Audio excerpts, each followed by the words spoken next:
ตอรี่ในช่วงกักตัววันนี้เราจะมาทำอะไรกันบ้างเนี่ยไม่รู้แหละไปดูเอาแล้วกันนี่ไม่รู้จะทำอะไรเหมือนกันแต่ว่าตอนนี้เช้ามาก7:30คืนหนักไปหน่อยเดี๋ยว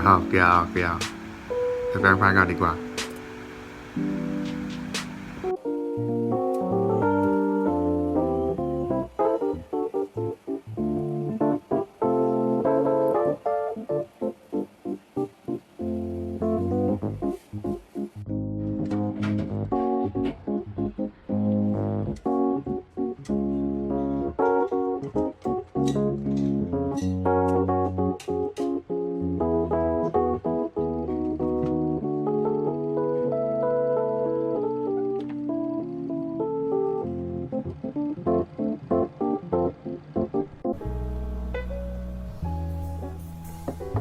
สตอรี่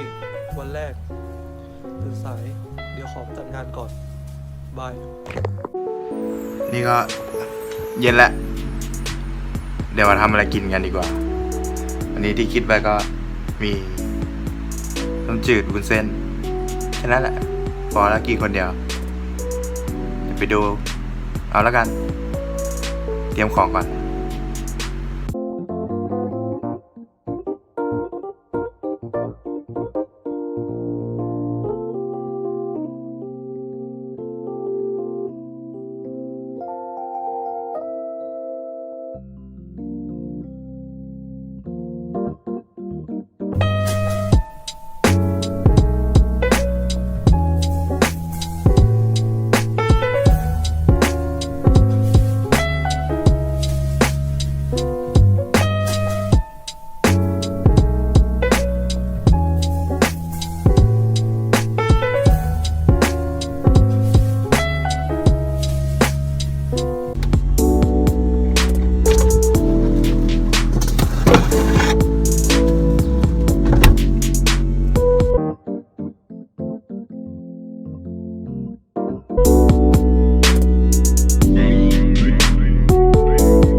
ต้มจืดวุ้นเส้น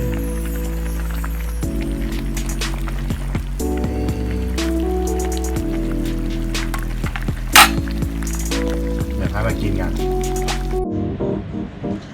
เมื่อวานอร่อยกว่านี้ไปหลอกคนมาชิมเมื่อวานอร่อย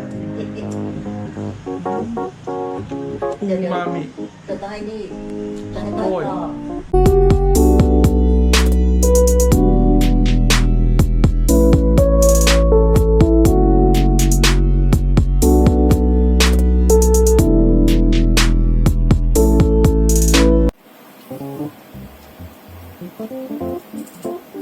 อยู่ดีก็มีคน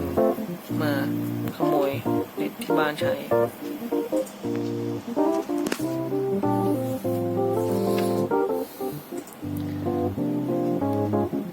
เต็งอ่ะเนี่ยฟิปก็ไม่ได้บ้านช้ากูก็ไม่ได้ฟิป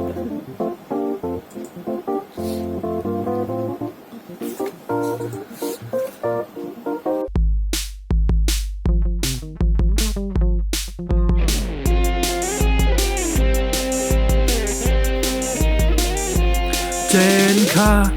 จนค่ะหนูชื่อเจนมากับนุ่นแล้วก็มากับโบนุ่นค่ะ